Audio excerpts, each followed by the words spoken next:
All right, man. I think I'm almost there. Do I sound like I'm there? I sound like I'm there. Let's give it a crack. Yeah, let's do it, man. And welcome to the Pagey train. Today I have in the studio with me Phil McDermott, drummer from Reba. That's me. Yeah, welcome to the show, man. Thanks, man. Thanks for having me. Man, I've been dying to get one of you guys on the show for fucking ever.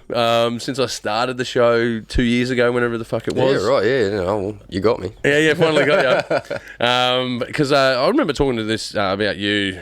How many shows ago? Well, it would have been heaps of show for you guys because you guys are on like every bill in Sydney. I mean, it's kind of slowed down at the moment, but it was getting pretty full on. Yeah, you guys were pumping it. We were doing. I think it was a show at the Valve before it closed down. We did before one of our factory shows that we did. Yeah, it was around then. And yeah, man, you guys are awesome to play with. You guys always bring the party. Oh, that's a massive mic knock. Get used to that. I think they want to tighten up. I think you've gotten the award for the biggest mic knock. Why does that not surprise me? Well, everyone does it though. Everyone knocks at some stage in, right? I think 8 seconds is the record. And everyone's always like, "Oh fuck, I've knocked the mic," but you really gave it a proper knock. That's it. Never do anything in halves, man. Yeah, that's it. Well, that's like I was saying at your show, man. Like you guys never do anything in halves. You guys just fucking bring it. That's it. I mean, we do rely on crowd energy a lot of the time. Like honestly, the bigger and crazier the crowd, the better. But no, we always try and give it 100%. Just don't want to rip anyone off. You know what I mean? Yeah, I suppose. But I guess I don't know. Like you're always, in a way, referencing or air quotations, ripping someone off somehow. I suppose that's true. That is like, but I guess it's something that we just repackage or try to find originality in what we do. But sometimes it's hard to get away from your heroes. Yeah, I mean in terms of people pay money to come see us, so we should put on a good show. You know? Oh fuck yeah, yeah, oh totally, man. Yeah, I was saying to someone the other day, you know, whether you're playing for six people, 60 people, 600 people, do the same show. Yeah, no, for sure. Yeah, for sure. But putting on shows as well, like I looked at when I do shows with you guys, I like to put on different bands, like mix it up a bit. Yeah, I've noticed that. We always have like mad mixed bills when we play with you guys. Yeah, so it's always a bit of fun to see something new. Yeah, it's a deliberate thing to do, just to give the audience some contrast. So they got, because when they pay their $15 or $10, hopefully 15, we should up it to 20. I don't know. Do so much work, but yeah, when you're paying money to go see a show, you want to see it. I don't know. I guess when I go see bands, if I see a variety, I always have a good night. Yeah. It's about keeping the girlfriends happy too. Yeah, that's true. That's true. So you guys have just recently released. You did a EP, a joint EP. It was a split EP, wasn't it? Yeah. So the split EP actually comes out on the 25th. But we've released the single off that, Broken Smoker. Yeah. And Acro have released their single off the EP entitled Message. Okay. So they're both on Spotify and YouTube and that, but everywhere, any streaming service, really. Yeah, everywhere. But yeah, the full EP will be out 25th of November, and we're fucking stoked to finally have that out, man. Yeah, oh man, it's a lot of work, right? Oh yeah, dude.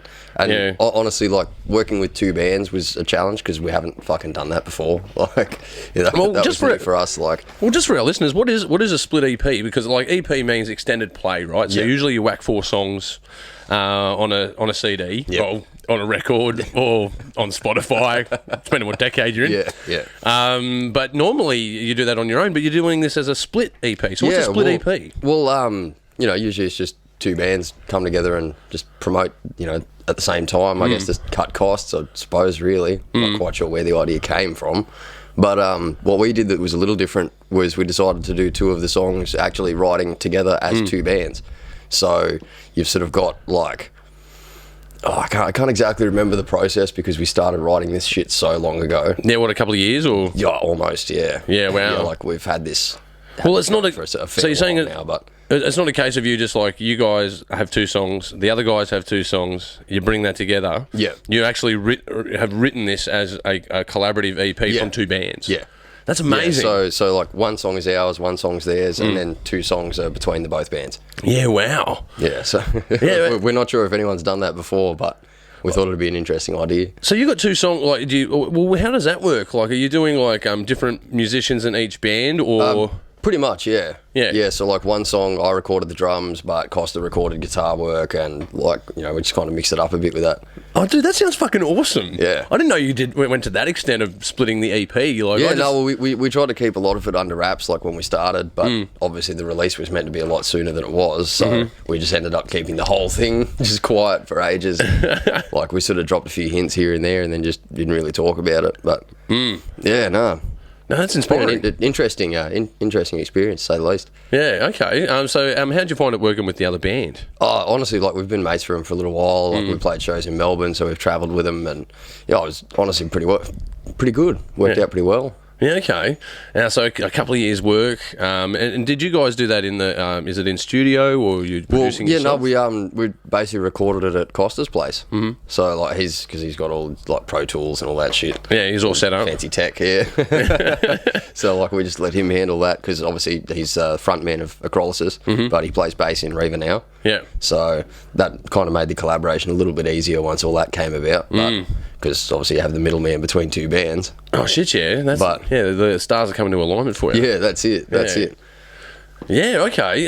Because I'm always trying to do a side project or work in different bands, but it's always a real challenge for me. Like, I never seem to get the side project up and running. Like, I might even get it written, just never have gotten it performed or never collaborated in that fashion. Done a few like guest vocal spots. Oh yeah, but that's about it. Yeah, no, like honestly, like I don't think I could personally play in more than one band. Yeah, it's just it's hard enough playing in one. That's what I'm saying, man. That's really difficult. Being a guy in our band does it.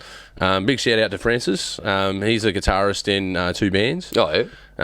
And yeah, there's a lot of crossover in some of the lineups we do. The guys from I Was Your Ghost. The guy that's the lead in that, he's our producer. So we'll do a show and the producer's there, but he's playing in his band. Yeah, right. Because he's just one of those one-man bands, can just, sing, do guitar, drums, program drums, and produce. Fucking A. Yeah, it's good to have friends like that. No, it would be, yeah, for sure. For sure. Yeah, because it's an expensive process doing it. Because that's what I thought, when you're talking about doing a split EP, is the only other time I've heard of people doing that is just purely on costs. They go to a studio, they shorten their studio costs. But sounds like that's nothing to do with it at all. Yeah, no, we just want to do it for the fun of it, really. It's just for the fun. It's just for shits and giggles. Yeah, man. So what's because I saw you guys online recently with your single. What was it called again? Broken Smoker. Broken Smoker. Man, that is that the EP cover or is that the single cover? That's just the single cover. Man, that is one of the best fucking album covers I've ever seen, dude. Just for you guys, go check it out online, guys. Go check out Reva on Facebook. Please do. And tick like, of course, while you're there. You'll be just joining the big following that you guys are really starting up out there. But that cover is something else, man. It's a bong smoking itself. Yep. Yeah, that was the idea as well. Like we got it done through this website, allforband.com. So they commission artists to do work for bands. And, really? Yeah, Acro had worked with them before, so they hooked us up. What was the name of them again? Allforband.com. All as in all? All and then the number 4 and then band. Allforband.com. Yeah. Check that out. Yeah, just check it out. They do awesome work. Like, it's really cool. So what do they just like meet up artists, like as in graphic artists? As far as I know, yeah. Like the guy who did our work is a guy from the Ukraine. Yeah. So like that kind of threw us out when like Costa was like, yeah, no, it's this dude from the Ukraine, and then showed us through this website, and they were, well, that's really cool. Yeah. Like, okay. So I'm pretty sure these artists, like, don't hold me to this. I don't know the complete ins and outs, but these artists work for the company. So when artists contact the company, they then send the job to the artist.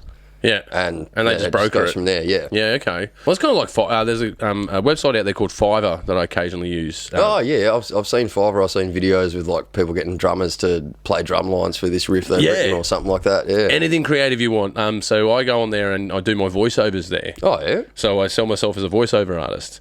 As well, I go there to get graphic design. I've gotten a lot of mates that have built logos. You know, anything that you like are stuck on because it's one of the because we've all like as artists, right? We've got to do 1,000 things. Yeah.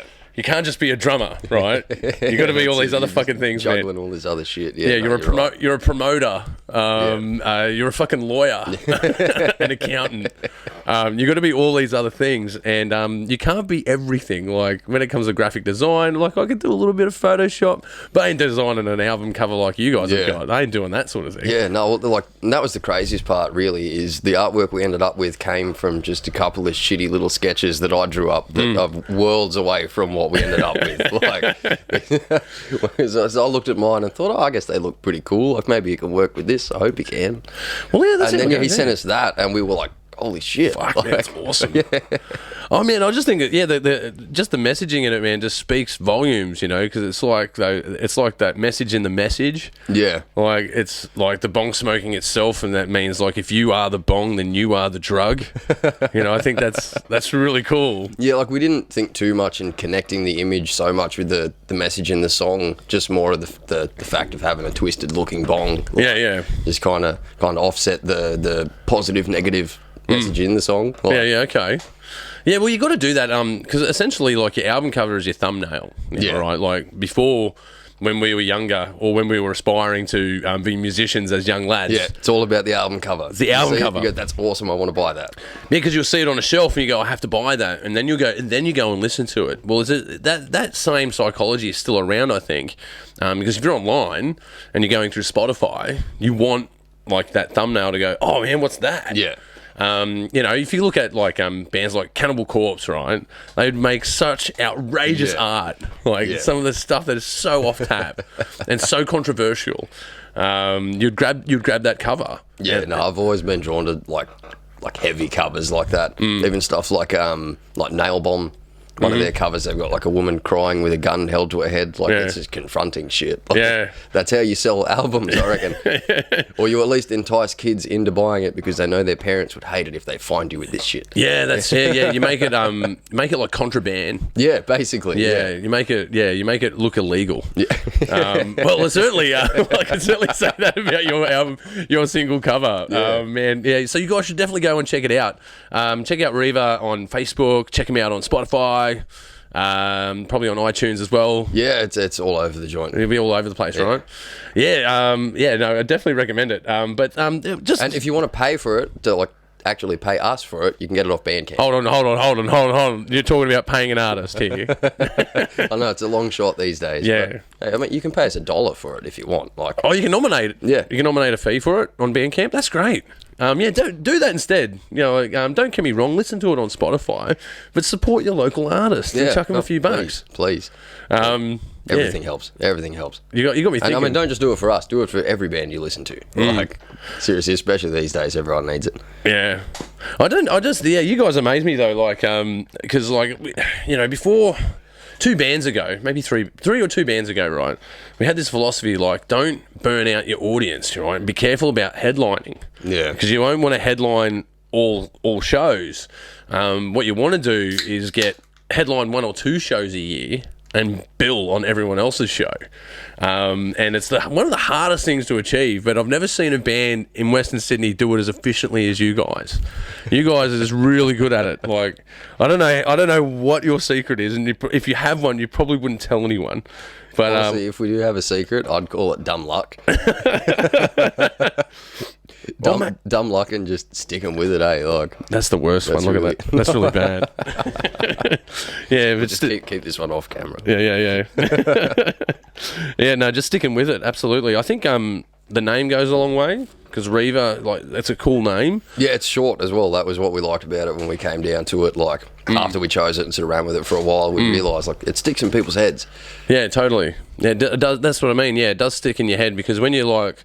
Because there's always that one guy in a group of bands that puts them together, puts a show together, and I like speaking as one of those guys. You rattle off in your head, right? What bands can I get to join and convince them to play in our show? Yeah, because you got to have a bit of salesmanship, right?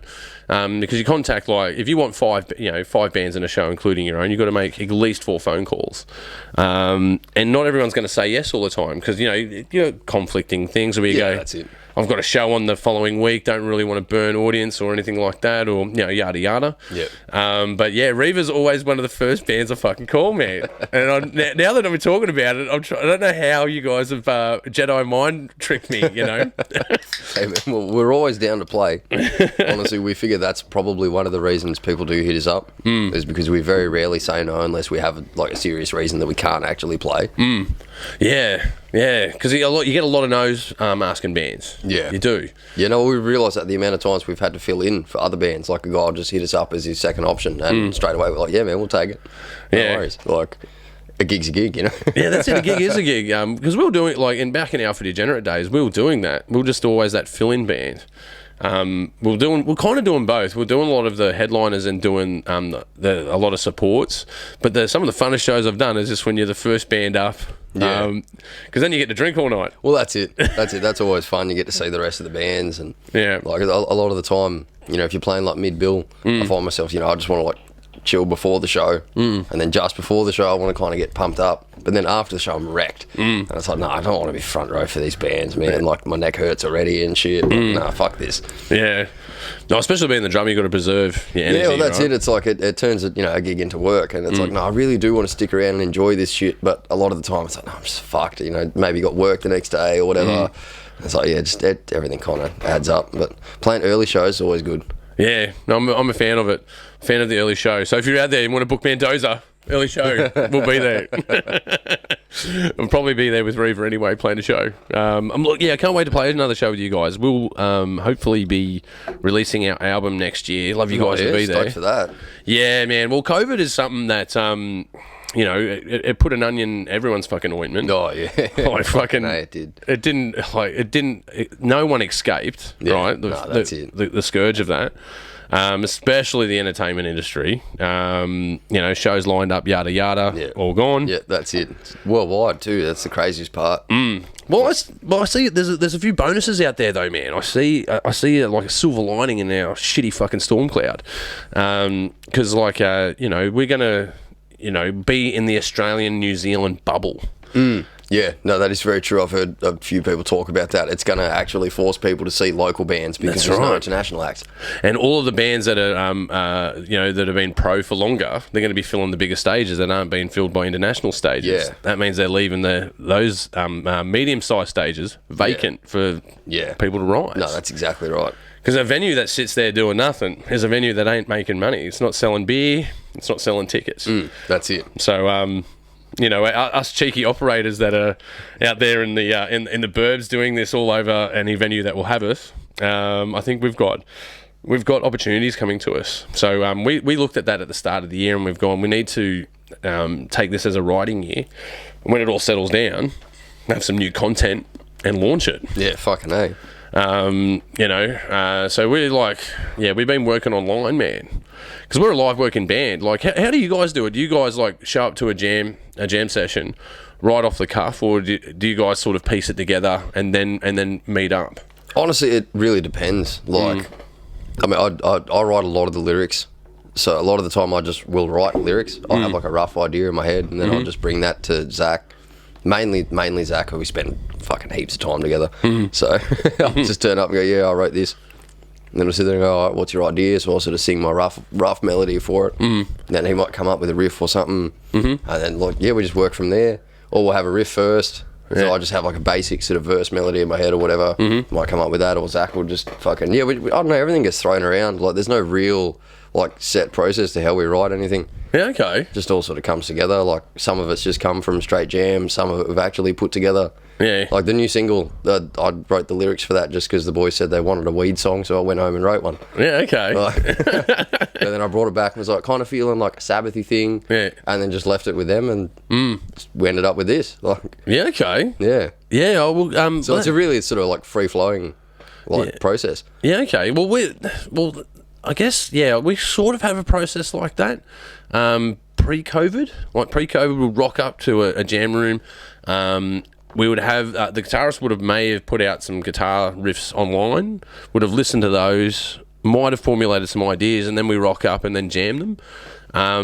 But I'd say at least half of our sets have just been written from jamming in a space. Yeah. Where it was started with an open chord. Yeah, fuck yeah. And we just fucking jammed it, and then we managed to press record. And because, you know, that terrible moment where you go, did anyone record that? No. Oh, fuck.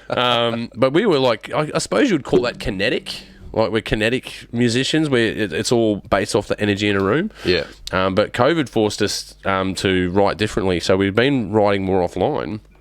And, yeah, we made, I reckon about... Oh, yeah, we've written more this year than we have in the last 2 years. Yeah, right. So, yeah, it was a bit suppose it kind of has had that effect. Like, you know, everyone's sort of forced to stay home and just stuck in their own head in their own fucking house. Like, yeah, man, you're gonna get some writing done, you know. Yeah, man, I got some fucking crazy lyrics written this year, man. That, you know, when you're like, because it's crazy that you say writing lyrics, because I find that a really spun process, man. Because it's something like you got to make it marry up and meet in different ways. Yeah. And you got to either have it on a root note or off one. Yeah. It's either complementing something or it's working with it. Yeah.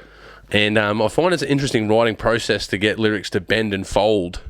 And sometimes it will work straight away, and then other times you got to, oh no, well I need to find a word that fits here that makes sense in the rest of the song. Because as a vocalist, I look at a guitar line, and then I'll either choose to follow that guitar line or oppose it. And I'll do that with sound, and then the lyrics will come later. Yeah. It's very rarely I've written a song with the lyrics and then brought it into string it out into sound. Yeah, no, it definitely does sort of make things a challenge. Like, it can be a really brutal process, especially if me and Zach are writing together. I'll be there like, no, it does work this way, and he's shouting over that it doesn't fucking work. And it's just, we just sort of scream at each other until we hammer something out. Yeah. Usually turns out pretty good. Yeah, well, do you have a ratio of, like, I don't know, because I guess in different bands it's been different. Like, I've written like half a set with a band before, and we've just ditched it. We're just going, nah, don't like that direction at all. Yeah. Just ditch 4 songs. Yeah. There's been plenty of stuff we've thrown away. Yeah. Like, especially since we started. Like, when we first started jamming, I don't think we really use any of that anymore. Like, I don't think any of that really made it to gigs, to be honest. Like, that's what I mean. The craziest part is, like, when I think back, is like, wow, we actually had shit that we've just never used.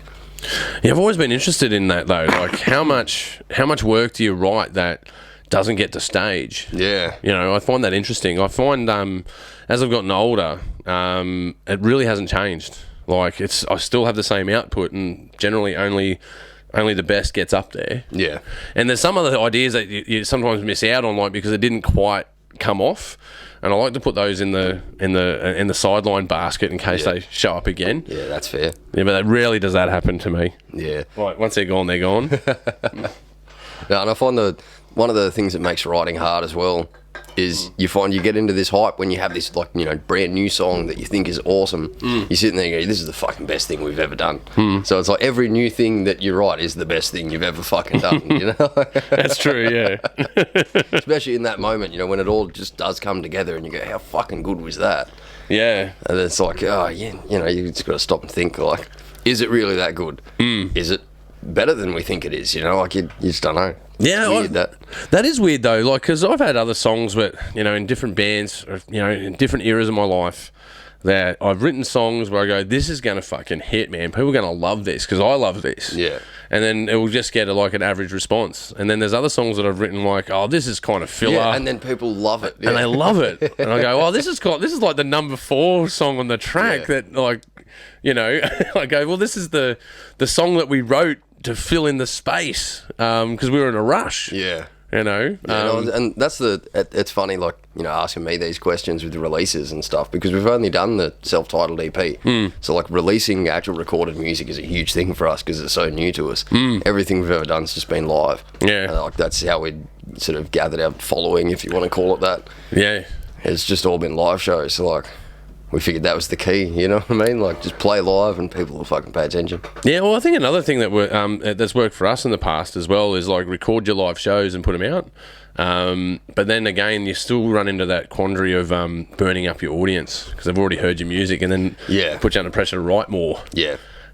So, yeah, I don't know. We've been running the same set for like 2 years and it's gotten...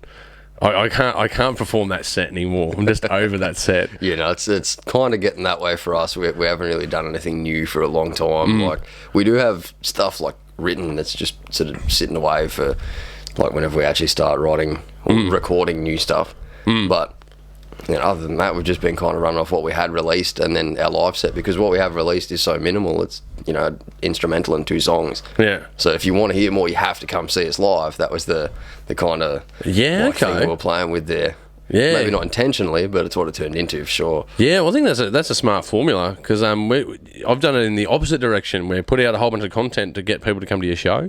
And it has its benefits and it has its pros and cons, I guess. Yeah. But again, though, like trying to measure these things, like I sound like I think I know what I'm talking about, but really I don't. Yeah, no, I just realised that with what I said. I'm sitting here thinking, I've made it sound like we're fucking pulling hundreds of people to our shows with just a couple of songs so they hear the rest. It's not like that. Yeah, that's what I mean. That's definitely contributed from what we can tell. Yeah, I know, that's what I mean. Like, because that's what I'm saying. Like, you know the feeling in your band, and you know the reception that your audience gives you, and how many people you got to your show. You know those things. You know especially when you put it online, you can measure how many people are watching it and where they're listening to it from. Yeah.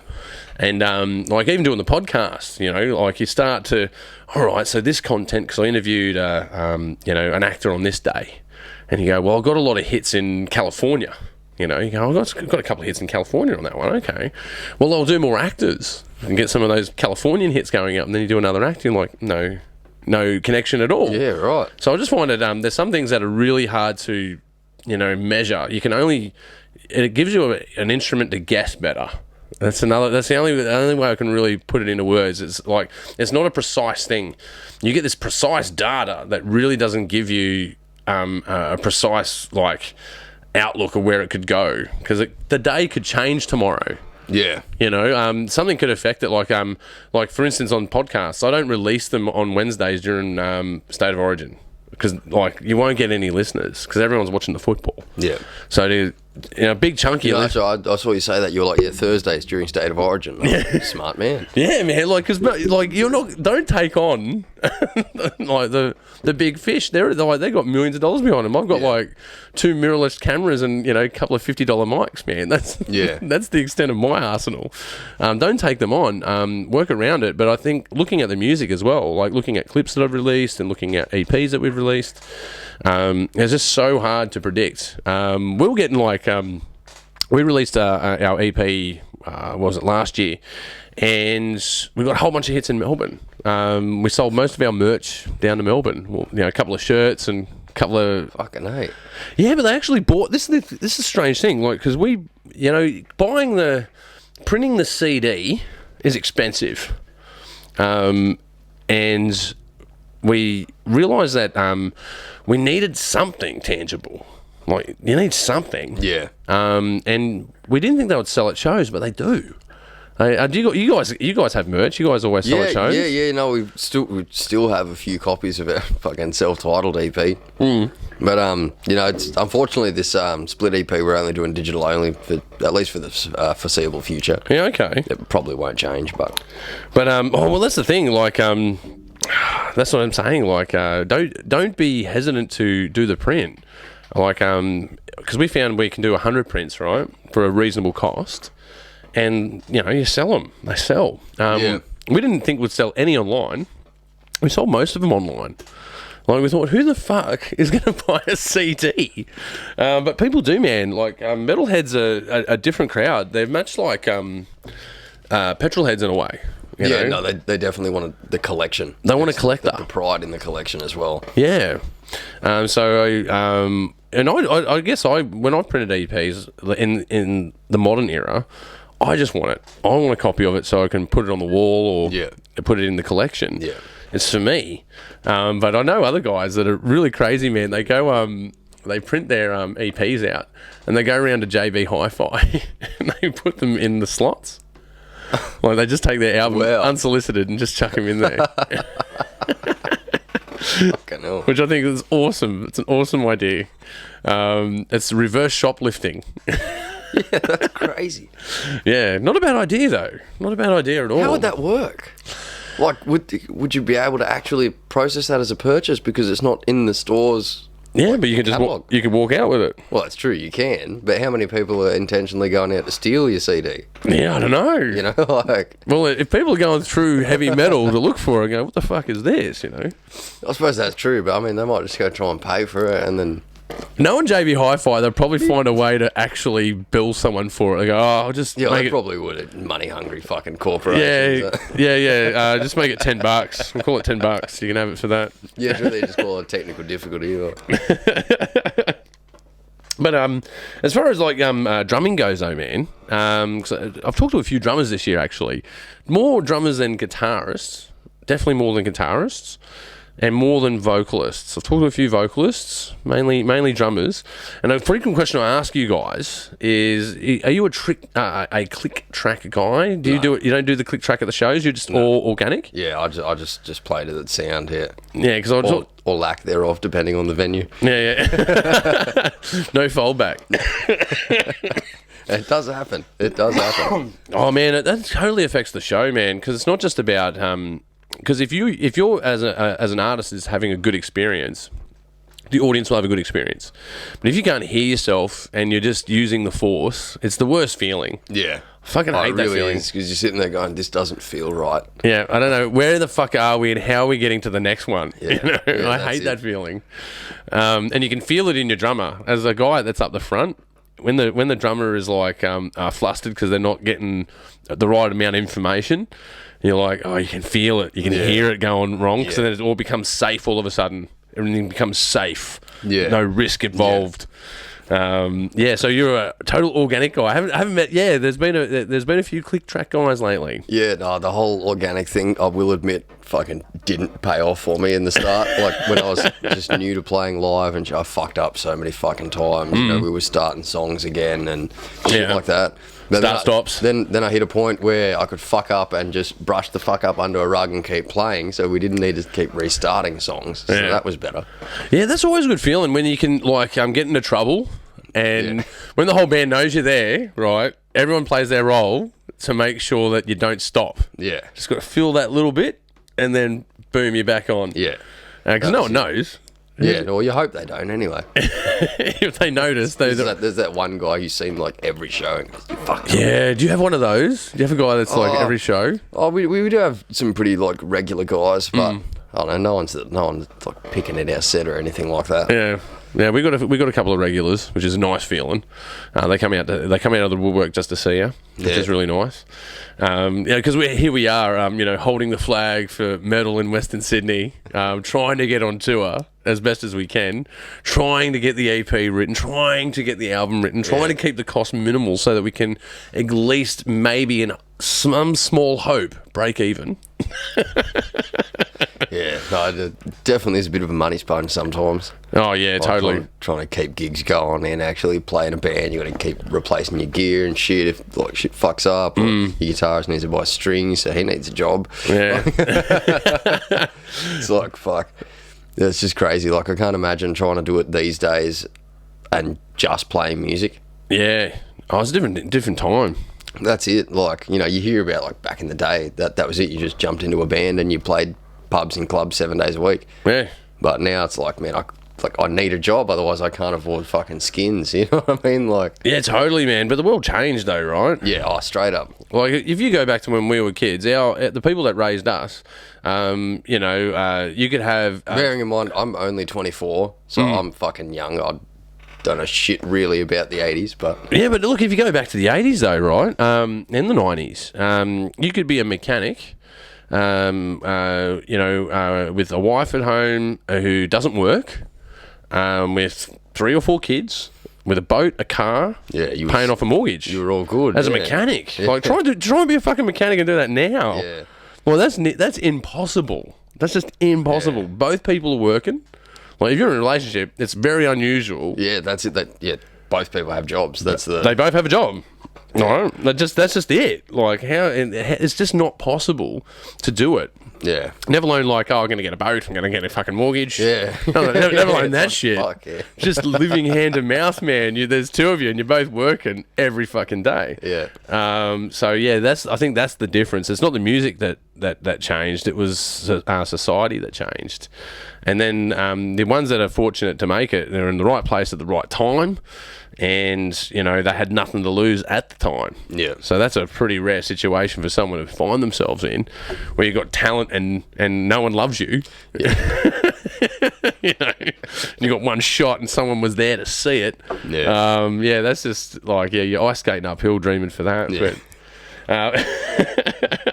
But when do you guys have like a rehearsal space, or do you rent spaces? How do you guys go about that? Yeah, we're back to just jamming at Zen Studios in St. Peters. St. Peters. Oh man, flashback. It's really good to jam there though. Yeah, no, like we used to jam there every week. We used to like take our gear on the fucking train. Really? Fucking yeah, just catch a train to Sydney. And we used to just get tanked and jam there, and then just trek back to Macfields and chill at our old bass player's place afterwards. Yeah, Good wow. times then, yeah, that was mad. Oh man, I remember back in the day at Zen Studios, we were playing there in the early 2010s, 2011, 2012, around then, and it was really good because it was a hang. You run into other bands there. Yeah. You run into people. Yeah, no, well, honestly, that's how we got our first show. We ran into, what were they called? This punk band. The lead singer's name was Steve. That's the best I got at the moment. What were they band. called? Chaos. Okay. Chaos. Punk band called Chaos. And they gave us our first show. Really? Got to cut your teeth from Zen? They ran into us at Zen Studios and they just heard us jamming. Yeah. They're like, do you just want to play a show? And yeah. Yeah, got a lot of shows. Actually, yeah, got a lot of shows. Shout out to Steve from Chaos if you're fucking around. Yeah, man, if you're out there listening to the old Pagey train. That's what we used to get out of Zen as well. You know, there's a bit of a trick to that, isn't there? Like going to that hang and then running into other musicians, because you all got the same problems. Yeah, like, no, that's exactly right. You all share money problems. That's the first and foremost. Yeah. Being a starving artist in the industry, but and working a job long hours and then missing out and seeing everyone because you're busy catching up on your music. Yeah. But there was definitely a hangout at Zen. We used to catch up with a lot of people there, meet a lot of new people. It's still the underground bunker, right? It's like in this underground bunker next to the railway. Yeah. It's next to the Kennard storage and the big fucking MCS container yard and shit. Yeah, okay. Because that's what we do now. We're in the Kennards. Hey, that's right. I remember you telling us that. Yeah, we said a interesting story about a bullet hole in the door or something. Oh, you know, there's a fucking bullet hole in the door, dude. Don't know what the fuck's going on there. Crazy. Yeah, man. Well, that's Penrith for you, mate. You know, it's risky having a rehearsal studio in a Kennards because you might get shot at, apparently. I've never forgotten that. Yeah, man. We turned up to the factory to play with you, and you're like, won't believe it. We turned up to our jam space in the Kennard storage, fucking bullet hole in the door. I was like, man, that stuck with me. I was like, fuck. At head height. So fuck that. At fucking, like where I stand, it would have like hit me in the head. I would have cut a jam real short. Yeah. Fuck that. And not just a little. It's not just like a little 22 bullet hole. Like I'm talking a fucking bullet hole. Jesus Christ. Like it would have been like a 7.62 30. No, maybe not that big. Maybe a 5.56, a 2.23. But it was definitely high powered. It came out of a rifle. Yeah, like fuck, man. It's out of a fucking rifle, man. But yeah, look, it's just a ventilation hole, and yeah, well, there you go. So you can record from the outside now. You just put a microphone over that hole. All good. Oh man, look at that one. I'm getting getting worse and worse every time. Look at this. Look at that ridiculousness. I've got to go get us some more beer because we're chugging right through it. I'll take this as a break point. What time are we up to? 40. Just remember it's up to 40. I'll be back with some more beer. No worries. Hang fast, man. Yeah, sweet. But yeah, no, back on the ranch after a beer stop. So gone from click tracks being on every bill, rehearsal spaces. Have you got shows coming up? I know there's a crazy question to ask. We've got one show coming up. How the fuck did you get one show together? We just got asked to play by typical fucking Reaver. Yeah, we got asked to play the show. We just got asked to play. Yeah, no, it's a pretty sick lineup though. We got Head in a Jar, us, Asura, band from Sydney, and Scholar of Sin. Yeah, okay. So, honestly, come down and check it out. Big news is that it's going to be Danny's last show with us. Oh, really? Yeah. Yeah, okay. Yeah, so he's stepping down as guitarist at the end of the year. Oh, okay. It's funny you mentioned mechanics because that's what he's getting into. He's starting a career as a diesel mechanic. Yeah, okay. So, yeah, no, he broke the news to us a few weeks ago. Oh, that's a bummer, man. Yeah, no, it's all right. We talked everything out. It was real amiable and shit. So Yeah. it's mad. Still mates and shit. Still gonna see each other all the fucking time. So That's a bit devastating, though, because it sets you back a bit. But you got to get absolutely. So we're just gonna start looking for a new guitarist and start the audition process. just get going. I've been down that path a few times, man. But it's definitely a blow, man, because he's been with us from the start. Yeah. Like, No, but it happens in long-term working bands, man. It's just something. It's just the nature of the beast. People come and go. oh, that's exactly right. Things change for people, and At least the band hasn't split a diff or imploded. exactly right. No, like Implosions are I'll ugly. be honest, there was probably a period of about 2 minutes where we did slightly consider that, like, is this the end? And then that just, I don't know, after that 2 minute sort of shock period disappeared, it was like, nah, that's Reva's not done. Like, fuck that. Yeah, you still We've your put songs. too much time and money into this shit to just turn around and give it up. So Yeah, that's the spirit, though. You got to be driven that way. yeah, well, that's all. Fuck man. Well, look, if you just give it up, what's the point of everything you have done? Yeah. Well, it's funny you say that, man, because I've had because when I was like 20. You go, well, we're going to be the next best thing. It's going to be fantastic. Yeah. And you get out there into the world as a musician, you realise that there's a whole bunch of musicians that are thinking exactly the same thing that you're thinking. Yeah. And you got to be, and then you start thinking, well, if I do all the hard work and if I'm in the right place at the right time, I might be able to launch the band and get something going. And after a while, you realise, no, what it actually takes is a lot of writing, a lot of shows, a lot of showing up. That's how you get a successful band, and you got to get a whole bunch of mates together and do that, and communicate musically, and communicate outside of a jam room and outside of a stage. And once you got that, which is a political nightmare, because you got the girlfriend factor, because the band is the other girlfriend. Yeah. So you're always in competition of someone's time. Yeah. Amongst 4 or 5 other dudes, all chicks, and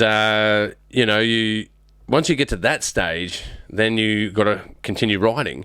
And you get to a point, I was around about 30, and you start thinking, am I going to be doing this when I'm 40? Because then when I'm around 30, I should already been doing it for 10, 15 years.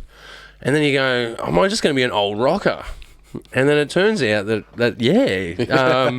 it's just as good as doing it when I was 30 as I am 40. Yeah. And you go, why would I stop? If I can keep doing shows and still get paid doing shows, why would I stop?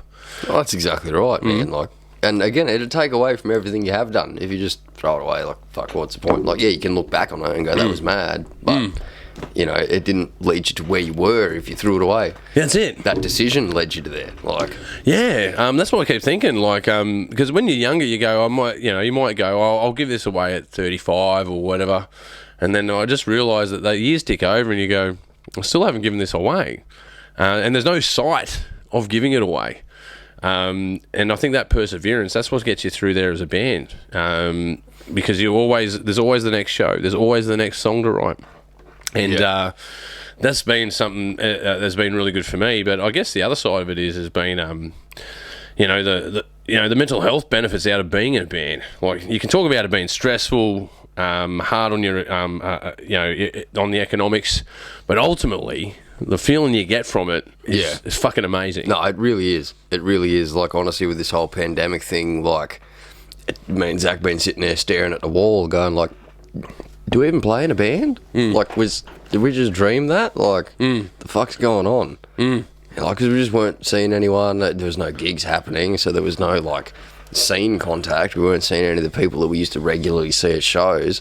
And that's the other crazy thing, is you realise how much this shit actually brings people together. There's people you'd never fucking see if you didn't go to gigs. That's right. And you don't even think about that. You just go, oh yeah, my mates, and yada yada. But as soon as the music's gone, that's it. You don't even see those fucking people. Yeah. Because you forget that they live fucking just as far away from whatever venue it is that you fucking live, Like, yeah, and it does. You're right, though. You've hit the nail on the head, man. It brings people together, and it really does. And you talk to people, and you find out and you get to check in with people, and you ask them like that, a question that not a lot of people get asked. You go, "How are you going?" Yeah, that's it. Eh? What's been going on? Like, What's been going on? Changed? Like all that shit. Especially when you're playing in bands and you've played gigs together and shit, because you sort of get to know like where that band is at that time, and then when you don't see them for now it feels like a year.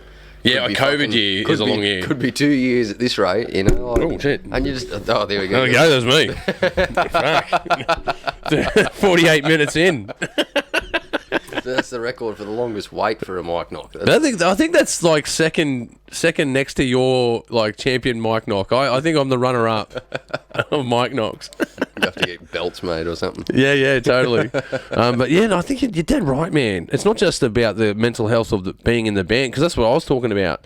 I was talking about when I get to scream into a microphone at a rehearsal. Oh, in terms of the release, absolutely. It's like going for like a long run and then coming back from you're tired, you're exhausted, but you feel good. Yeah. That's what I get at, like doing out a 4-hour session of screaming into a mic. Like I feel knackered. Same with drums. Like I fucking was an aggressive teenager and shit. But then once I actually took up music, I was like, fuck, this is a stress relief. Yeah, totally. Like, it just really is. Like, you play drums a few times a week or whatever, or every fucking day as you should be. Yeah. Well, and that's it. But then you're in sync. You synchronize with your compadres. You're writing. You're doing new and exciting things. You're expressing yourself, but you've led into something else though. Like, it's not just about being in a band. It's about hanging out with other bands. Exactly right. That's how you learn to progress your craft and everything. You just borrow little bits and pieces from everyone around and everyone you listen to, and totally all the stuff that you think's good. And because that's I find the sort of singularity, like in music, is everyone's opinion is fucking different. Yeah, like you can have what's considered great music or whatever, but there's going to be someone who says, no, that's shit, when you love it. You know what I mean? Yeah, totally. And vice versa. There's going to be, someone might love something else that you think's fucking just a turd. Fuck at that. But they love it. Like, yeah, because everyone is different. But, but outside of the bands coming together as well, it's the audience that comes together. Those regulars that we've just been talking about. Yeah. I haven't seen any of the guys that regularly come to our shows because I haven't done any shows. That's it. Because you usually have a beer with them afterwards because they come up and they shake your hand and go, man, that was a really good show. Yeah. Thanks for coming out. Really appreciate it, that kind of stuff. And you don't get that exchange. We haven't had that. Yeah, man, you've totally blown my fucking mind. Yeah. I've totally forgotten about that. Like, and honestly, that's the other thing that you feed off as a band. Like, you want people to come tell you played a good show. Like, I mean, it's cool if no one says anything. Probably a good thing. Yeah. If they come tell you it sucked, there's a problem. If they've crossed that bridge to go out of their way to tell you how bad you are, it was worse than you think. But if they actually come up to you and go, man, that was a good show. Yeah, what else can you ask for, But as well, there's always you digress in those situations. Like I was saying, how you been going? How's this person been going? And you check in on each other. Yeah, totally. That's something. Well, that's it. Once we get back to playing again, hopefully in 2021, we get to go and play a few shows. Yeah, I hope so. Yeah, man. Hope so. At least can play shows to people that aren't seated. That's going to be the weird thing about this show we've got coming up. Oh, they're going to be seated because of COVID? It's a seated show, yeah. So, everyone's just like, well, I don't know. They're going to be headbanging in their seats. Like, I don't know. How do you get them to come up the front? Yeah, that's it. It's like, what? So you've basically just stuck to your seat. Can we just have people run around the circle pit holding their seat, their ass or something? Like, yeah. I mean, I doubt it, but... Yeah, no, I totally doubt that. You're hoping. But yeah, no, that would be bizarre doing a metal show with people see. I've never done that. Yeah. Never done that before. All I can think is when you see there's like interviews with Slayer where they talk about their first shows in Japan and all the crowds are doing is sitting there going, and they clap in between songs. Like, that's all I'm picturing. And it's like, man, fuck that. Like, that'd be weird as. Like. Well, that's it. It's about the artist's experience that washes over to the audience, right? Because this whole thing, like when COVID happened, they were looking at audience experiences, and it was based on Zoom, like or Skype or these other video platforms. Yep. And they're talking about the audience experience, and then I remember thinking through that. I go, what about the fucking poor artist, man? What about their fucking experience? That's exactly right. The person that wrote all this content, that's like been practicing it and rehearsing it and fucking. putting out their hopes and dreams. That they're gambling. That could totally fucking bomb, and people fucking hate it. There's so much going on for an artist to do some work, and they're thinking about the audience. And I know that sounds weird, but that's just my take on that. Yeah, no. I completely understand where you're coming from. Because we started, even through, because the other line of my life, in film, we started looking at networking events to get collaborators together, and we started thinking about what's the artist experience, and we started looking at Zoom, and we were doing breakout spaces for artists so they can go and collaborate and talk about their projects, right. and then come back into an open room where you have two people doing an interview. So, everyone's watching, because you think on Zoom, you've got 40 people on Zoom, everyone's talking, no one can hear each other, right? Yeah. But if you do it in a structured way, it's actually a really good experience. And what we did was, instead of looking at the audience experience, we looked at the artist experience. What's the artist going to experience? And through that, we found that if you look after the artist, what happens to the audience is natural. If the artist is having a good time, the audience will have a good time. Yeah. And I think it comes back to why? Because when you become an old rocker, man, you're gonna ask yourself this question: why the fuck am I doing this? Right? And you come up with two answers. You go, because I love doing it. It's a selfish thing that I have to do to feel better. And then as time goes on, I started answering the question the other way. You go, well, I also like entertaining people. I like making people feel good. Yeah. When they go to a show and they go, man, I really love the show. That's the part that lights you up. You go, man, exactly, fucking entertaining. Exactly, because that's the same. Another one. It's the same feeling that especially that I got. When I first listened to these bands when I was 12 or whatever. Chuck in Metallica, I go, holy shit, this music is awesome, and that's what I want to give to people. Fuck, hopefully on that level. No, on that level it would be insane. Jesus, Metallica is fucking up there. But just to have 1-2 people come up and go, that's a mad show, man. You played really well. That's fuck. This guy paid $15 and then still felt the need to come out of his way to tell me that I played a good show. Yeah, they got their money's worth, But that's it. Even playing to when you get the privilege to play to a packed room, and everyone's receptive to it, there's nothing that feels like that. Yeah. No, that's exactly, dude. Fuck, that is the shit. Everyone used to bag on the Valve Bar. I love the Valve Bar because it was so small. You fit 50 people in there. It feels like you're playing to 300 people. Yeah, I don't know why people would bag out on the Valve Bar though. It is such a because it is it's a workshop, man. People go there because it's accessible. Exactly. How in the fuck do you think you're going to get bands out there if you don't have venues like that? Exactly, man. We used to love Greg and the work that he did. Yeah, no, big shout out, Greg, if you're listening, man. Fucking A, on you, Greg. The Valve Bar. We need to bring this back. We don't care where it is. Bring back the Valve Bar. We'll fucking be there in full support, man. Because of the Agincourt, what was it called? The Agincourt? Yeah, the Agincourt Hotel. Because they had a falling out, and before that it was Tempe. That's right. Did you ever play at Tempe? No, that was. So I played at Tempe, man. And before that they were elsewhere as well. They moved 3 times. I'm pretty sure. I didn't know that. Yeah, man. Yeah, so I knew they were out at Tempe because they've still got old signs up there. Yeah, no, I've played at the Tempe, man. At the Tempe Hotel. It was fucking awesome. It was an awesome setup there. But that's what Greg does, man. That's it. He always looked out for us, looked after us. Sound was always good. Yeah, man, he always did a good job on the sound, and like you said, in that little bunker, because that bunker used to be called the Viper Bar, I think it was called. Oh, really? Yeah, it was done for heavy metal before the Valve Bar was there. Yeah, right. So a couple of our big shows we played there, because when you get 70 people in there, people are sweating. Yeah. It's fucking hot and humid, and you're up there they used to have a cage from the top of the ceiling. I used to hang off the cage while fucking rocking out, man. Yeah, full rock star. That's fucking Frankie's. They got this bar across the front of the stage. Yeah, you can hang off. You can hang off it. Yeah. I've seen plenty of dudes do that live karaoke there. It's they just turn into the ultimate front man. Shit. That's fucking ballsy though, man. It's fucking ballsy doing that shit, because if it goes wrong, you're gonna look fucked. Yeah, that's it. But and you usually had a couple of drinks downwind as well. Yeah, that's the only reason you got the balls to do it. Yeah, I suppose. But yeah, man, that was an awesome venue when it was the Viper, and then Valve took it over, and I thought it became a better venue because then they let you stick your stickers up everywhere, your posters. Like, Oh, just between you and me, I was nicking all the posters that had our logo on off the walls. that's all right. We used to do the same thing. You always got to keep at least one. Yeah, totally. I've got them up there. You can see a few of them up. I've got a few of the band ones up there. Oh, yeah. Over on the wall. You got any with us, one? Yeah. There's Reaver on that one. Yeah. Fucking A. Yeah. Totally, man. I've done it to you again, man. Yeah, you have. You have the cursed So beer. it's not as bad as the last one. The last That one was really bad. Yeah. That was really bad. Yeah, man. No, I've got a few up there. There's two up there. I think on this side as well. There's one with Reaver as well. But I like doing because I do the voiceover promos for us when we play. Like, Yeah. No, we love that in the trailers. Mendoza at the Valve Bar.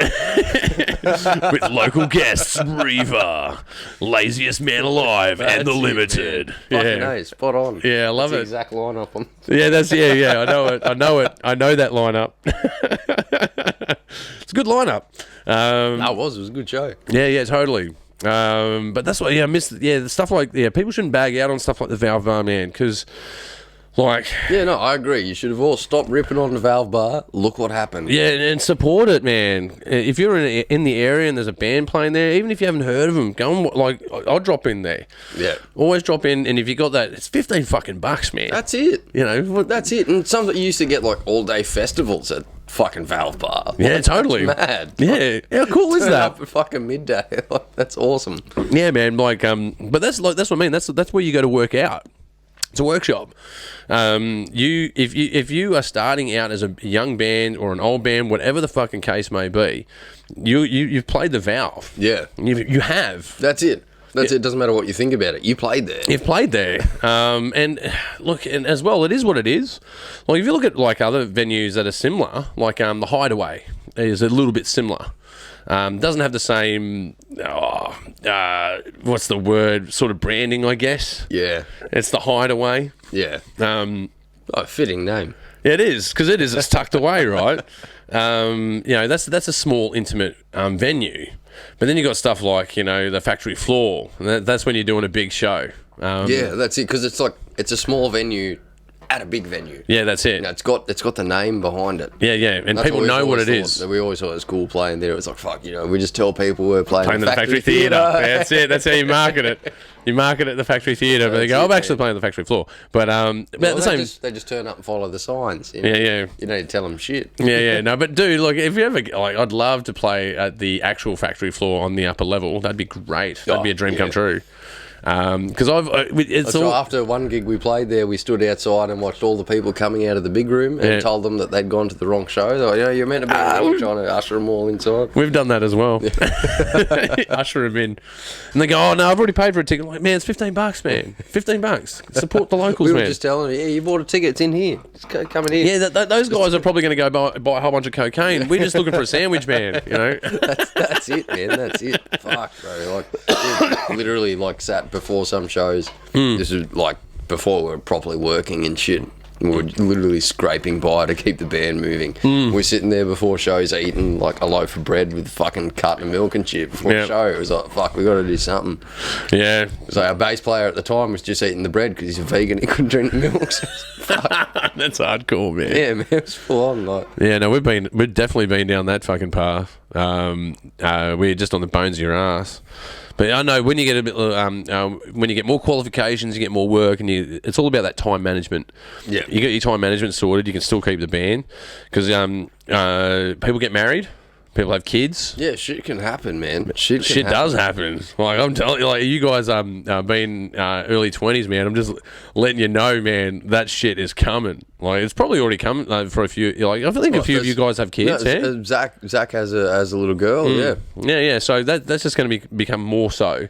Well, as your life goes on. That's it. But look, a big shout out to my wife, Misty. I remember I met her 12 years ago. She always reminds me of this. She says, when we first met, you said, don't get in the way of the band. You won't win. But it turns out you have one, Misty. So you have one, but I still got the band. Yeah, so it's still 1-1 going into extra time. There we go. Well, the best advice I give to a dude that's in that situation where a lady friend is trying to take you away from your band, because that does happen. Oh, it does. I've been there, done that. Yeah, that's a common thing. It's a very common thing. I just say to those dudes, I go, look, just say to them this, go, I won't get in the way of anything you want to do. So don't get in the way of anything I want to do. And I think that's fair advice. I'm not going to tell you who to hang out with. I'm not going to tell you anything like that. I just got my band, and that's just something that happens on a Saturday night. My best advice to anyone in the music industry: find someone to date within the music industry, because they have the same goals as you, and they won't want you to get in the way of their shit, and they won't get in the way of yours. That is fucking fantastic advice. Yeah, that's the key, man. Like my missus at the moment. Jesus, that sounds bad. Yeah. I'll edit that out for you, Phil. Big shout out to Phil's missus. She's a singer herself, so being in the same industry, different genres, but she gets the idea of, I'm in this band, so I have a job to do and shit. So we can work around that. It's all good. Like, well, that's it. You do have a job to perk, do. Like it's a perk of actually dating someone in the same industry, because like before that, Jesus man, it can be difficult. Oh, what I did was I migrated my wife into the arts industry. She's now in the arts industry. Oh, there we go. But she didn't necessarily start that way. Yeah, because I always wondered that. Like you see interviews like guys like Jason Newsted and shit who have straight up say like, I chose not to have relationships or not to start a family, any of this shit, because music's my life and that gets in the way. And I was like, that makes sense. But surely it's a very blunt way of putting it. Like, you see all these other dudes who have families and shit, but they still tour and they still do it. And they're making fucking millions, making more money than we are. Yeah, but that's it. But it's all about your time management, man. Exactly. It's all about your time management. Exactly. How do you have a job? How do you have a personal life and still be in a band? You've got to be good at time management. That's fucking A. You've got to be down to a T. And that's where I'll give huge props to Zach. Like, honestly, the way that he manages to pull together, spending time with his daughter and still managing to work with the band. Yeah. Dude, the guy's a fucking monster. Yeah, and it's the same in my band. Like Rob and Steve, they both got kids. They manage around it and still make time for the band. Yeah. And every dude now has none of us are single, so that slowed things right down. Yeah. But I don't know. You got to be flexible as well, man. Like if my band goes to me, I need a jam. I'm there. I'm always there. Yeah. And you have to have that. You need to be a little bit of a diehard to do it. Again, that's where I'll give it to Zach. Like, the fact that he has a kid, so he's got all these extra responsibilities, and he's got to work to fucking support himself and shit. But in and around that, he's still the guy who's, going to sound a bit harsh, but cracking the whip and keeping us all in fucking line. You know what I mean? Like, if we get lazy, we'd fucking, suddenly there'll be a weekend where we're all late for a prac or whatever. He's like, what the fuck's wrong with you? I've got a fucking kid and all this shit, and I'm still on time. Like, come on, guys. Yeah, he's busting your balls. And it does. And like, people go, I can't be like that in a band or whatever, but, like, it really puts it into perspective. You go, wait a fucking second. Well, you can be like that, You're though. right. As long as you do it right. If you just walk around calling people an asshole for no reason or whatever, like, fucking you should shut up. But that was it. Like, I've personally always fucking appreciated that. The fact that he can do all this shit and still manage all of that. And still manage to keep us in fucking line and be like, you just wanted to do this, right? Like, you guys agreed to it. I'm just here telling you what you agreed to. Let's go. That's it. That's exactly right. So, like, honestly, like, that's probably a big driving force in the band as well. Yeah. The fact that Zach is just like, we fucking said we'll do this. Let's do it. Yeah, call you to measure. Yeah. It's really good. Big shout out, Zach, actually. Huge responsibilities and shit. Yeah. But, we're all sitting here just with jobs, no kids or nothing like that. Yeah, but we get complacent, you know what I mean? Yeah, but we're natural born rock stars, man. Yeah, that's the problem, right? Because that's why he's embraced the whole singer thing. He used to be the guitarist, now he's the singer. He just moves the microphone. That's Yeah, no, but I think we're all like that though, because going to party with you guys after a gig, before a gig, it's always a fucking awesome adventure hanging out with you guys. You guys are the coolest cats, man. I must say, definitely resonate with the way you guys look at the world. And we try, I suppose. Like. Yeah, well, I don't know if you, but I think that it's one of those paradoxes, man. It's to be like. You just be. It's not about trying. It's just about being. and you guys just be like, Well, you don't give a like, shit. That's the thing. Like we just try to be ourselves and fucking, again, not rip anyone off. We don't want to bullshit anyone. Like, yeah, that's it. We could fucking dress up in fancy clothes, whatever, and fucking play pretty music, but fuck that. Yeah. That's not us. Yeah. Silence colour did, as they say. What you can do with that? Or we can just like spray paint the fuck out of it and make it all dark and gloomy. Yeah, that's it. Yeah, I love doing it though. I love finding my dark seed, man, when I'm on stage. I love going to that dark place and finding that guy and bringing him out and setting him loose. Yeah. It's something that makes me feel good as well. I suppose you should, as a front man, like, especially playing aggressive music like metal, like, you've got to dig in and find that, like, drive. Otherwise, you wouldn't be writing this shit if you didn't feel it, you know what I mean? That's it, yeah. Somewhere in you believe what you're saying, so you've got to fucking bring that out. That's what I mean. It's a part of it is the character that you're playing, but the part of it is that, well, that's the character that you built. That's it. So it is you. That's it. But it's not you. You haven't been given this script by a writer. You wrote this yourself. That's it. So you definitely get embodied into it. That's the part I really like about it. That's a whole other journey, that one. Yeah, it is. It really is. It is. Like, it's hard. Like I said, like, I write a lot of the lyrics. That doesn't really apply to the stuff that we've been playing live for this whole time, because a lot of that Josh, our old vocalist, wrote, and Zach had a lot of input in that. But recently, like, a lot of the new stuff we have hidden away has just predominantly been me and Zach working lyrically.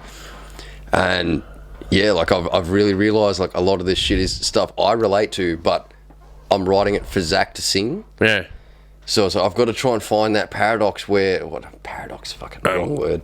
Got to find that parallel. That parallel, yeah, because you're writing from you, but you're trying to get it so that he's performing he can output it. Yeah. So, if I write too personally, that, it could be something that only I fucking think about, he's going to look at it and go, I don't relate to that. I don't feel that. Yeah. So, I've got to try and find, like, middle ground there. Yeah. So it's very interesting if I'm writing something that he's going to sing. So it's like, when he writes something that he's going to sing, it's no worries lyrically. But then it's like, fuck, like, I've got this idea and this is how we're working with it. Like, this is what I've got. Do you feel this? Like, especially recently, because it's a new thing that I've realised I have to, like, double down on. Because it's weird being a drummer, but also being a huge fucking literature nut. Yeah. I'm just nuts about writing lyrics. Yeah. Like, I'm not too much of a singer or anything like that, but you know what you like. You know what you like. Yeah. So that's a hard thing to find, I think as well. Even just finding your own voice as a writer. Finding, and I don't mean that as in a singing performance sense. I mean that is in a storyteller sense, because everything you write is a story, right? And you're trying to get this story out, and you're trying to couple it with ideas, so that you put these ideas in people's heads, so that they can form an idea about the story you're telling. Exactly. Right. And that I find that's where I find voice. That's your inner self, like writing for something. And sometimes I like to switch between different gears in that. Where am I being this really angry guy, or am I being this oppressive sort of person? Am I being a submissive person? Yeah. No, that's it as well. And you've got to also think about the general themes of the band, and you've got a fit of where the band's at the moment. And shit like that. Yeah. Very interesting. Yeah, because you're not just having your own voice. Then you think, like you were talking about, like with Zach, you realise that you're writing for another performer. So then you've got to, like, bring that into context with about who they are as a person, who they are as a performer. And that's where I get, I just find this... Writing is the passive high of being a musician. Yeah. Because everyone talks about the fun times on stage, or that moment that you were in a rehearsal room. But really, it comes down to someone writing it all. Not necessarily all on themselves, but you know what I mean? Like, it's all written. It is all worked out before it's performed. Yeah, and it's all this big process of literally just hammering it out. It's like forging something. You just beat the shit out of it until you get the shape you want. Until the shape appears. Yeah. And that shape is a collaborative shape. Yeah. And it's not always going to be in the desires and hopes and dreams where you thought it was going. You just contributed an idea, and then this group thing formed this thing that turned into a song. Exactly it. And honestly, that's the coolest process, because, like, I'm sure everyone has their own way of going through that. But especially, like, within Reva. Yeah. Because we're all such, like, fucking big personalities with visions and shit. We've all got these ideas and ambitions. Yeah. So we've got to try and make that work. Yeah. And like, if one of us doesn't like it, we'll fucking let the other know. You know what I mean? It's like, nah.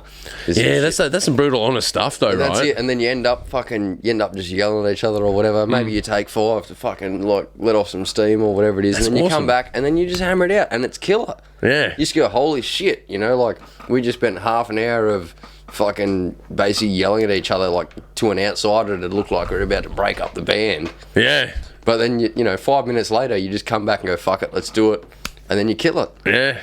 That's awesome, man. That's like, fucking awesome. That's really just like, that's the Reaver process. Like, I've lost count of the amount of times that it's turned into just everyone screaming at each other like this is fucked or whatever. No, fuck you. No, fuck you. Exactly. No, fuck me. No, fuck you. Exactly, man. Like, that's literally, it's just, you know, it's some petty shit that just grows, but you actually build something out of that.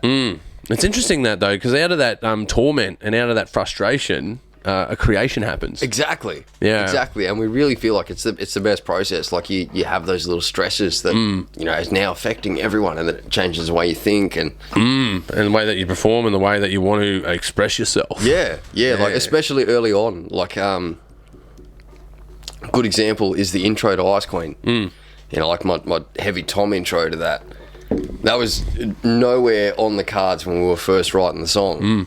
And then Zach basically just told me that everything that I'd been running through wasn't good enough. And I cracked the shit, so I was like, "No, fuck this." Like, and he goes, "Look, I'm just gonna fucking leave 10 minutes. When I come back, you better have this fucking done." And when he came back, I had that intro. Yeah. Because I was like, you know what? Fuck you.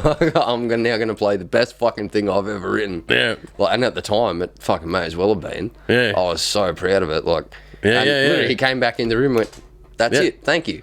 So that's how you egg each other on. It's like, fucking A, man. Like, that's fucking oath, man. He literally, I was like, I've got it, and I played it, and he went, "Fucking see, that's all I was asking."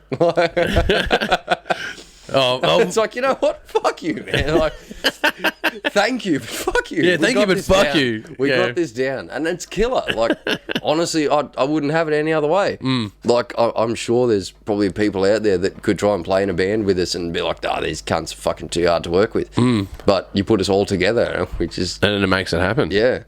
Oh, man. Well, look, I think we've come to the end of the show. We've run out of time. It's crept on us really quickly. But just to be a broken record, how do we find you guys online? All right, so you can just search us up, Reaver on Bandcamp. Look up Reaver Oz on YouTube. Reaver on Spotify. I was going to say Google Play Music. That's not a thing anymore, is it? It's YouTube Music now. It's YouTube Music, yeah. So, just all iTunes, all your everywhere. Major streaming services, Bandcamp. You can pay us money for it. Yeah, check it out on Bandcamp. Them money. Yeah. And honestly, come check us out live if you can. Factory Floor, 22nd. Should be good. Yeah, absolutely.